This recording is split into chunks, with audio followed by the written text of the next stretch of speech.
This is ARAVINDRAJ. So இன்னைக்கு நம்ம இந்த வீடியோல என்ன பார்க்க போறோம் அப்படினா நம்மளுடைய லேர்னிங் என்வாயரன்மெண்ட்டை எந்த அளவுக்கு பாசிட்டிவா மெயின்டைன் பண்ணலாம் அப்படிங்கிறது. ஸோ அதுக்கு 3 முக்கியமான ஸ்டெப்ஸ் இருக்கு. ஃபர்ஸ்ட் முக்கியமான ஸ்டெப் எது அப்படின்னா ரோட் மேப். ஒரு டெக்னிக்கல் ப்ரோக்ராமை படிக்கணும் அப்படின்னு சொல்லி நம்ம நினைச்சோம்னா ஃபர்ஸ்ட் ஒரு ரோட் மேப் நம்மகிட்ட இருக்கணும்.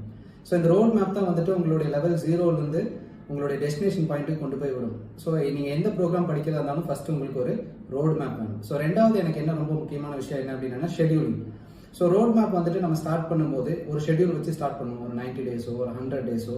ஸோ இந்த ஷெடியூலில் நம்ம கரெக்டாக ட்ராக் பண்ணுறோமா அப்படிங்கிற மாதிரி எல்லா நாளுமே நம்ம செக் பண்ணி பார்த்தா மட்டும்தான் நம்ம டெஸ்டினேஷனை சீக்கிரமாக ரீச் பண்ணவும் முடியும். அண்ட் அதுதான் நம்மளுக்கு பாசிட்டிவ் சைடும் நம்மளுக்கு கொடுத்துட்ருக்கும். ஏன்னா ஒரு ரிசல்ட் ஓரியன்டும் நம்மளுக்கு அந்த ஷெடியூலிங் மட்டும்தான் கொடுக்கும். அண்ட் மூணாவது விஷயம் எனக்கு என்ன அப்படின்னா ப்ராக்டிசிங்.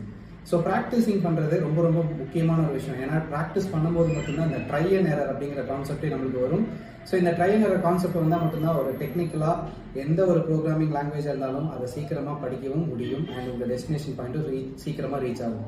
ஸோ இந்த மாதிரி நிறைய வீடியோஸ் பார்க்குறதுக்கு keep supporting us and thank you.